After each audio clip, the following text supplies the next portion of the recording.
Man, I cleared the shit out of that thing, dude. You saw it. I mean, that thing was flying around. And it's still fucking restricted.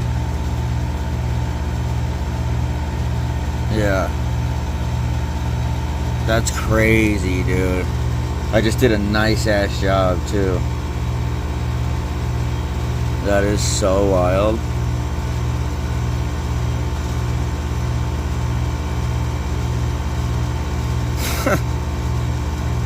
That's crazy, dude. I just blew nitro the fuck through that shit. I was like, yeah, that's definitely it for sure.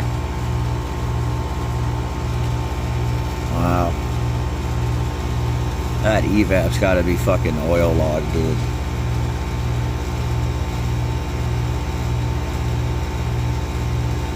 I'm gonna let it run for a minute. Do you see why Dennis doesn't? You can hear it.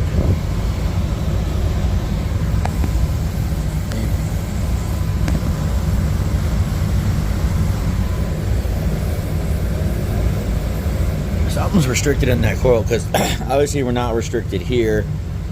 We're not restricted in the fucking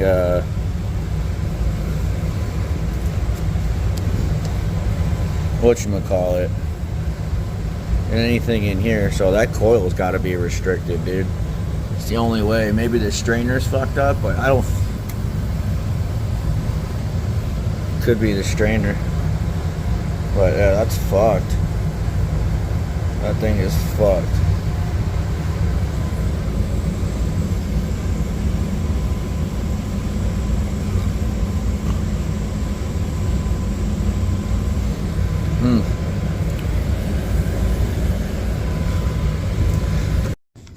Well, that sucks when that happens. That's a weird one. We couldn't even blow anything through that coil, like fuck. And then put 400 psi, and it started like popping like a little. And I did that 3 times. And the second and third time, it fucking just blasted around. So I'm like, yeah, we got that restriction for sure. And then turned it on, and still restricted. Blowers on high. Yeah. Very interesting.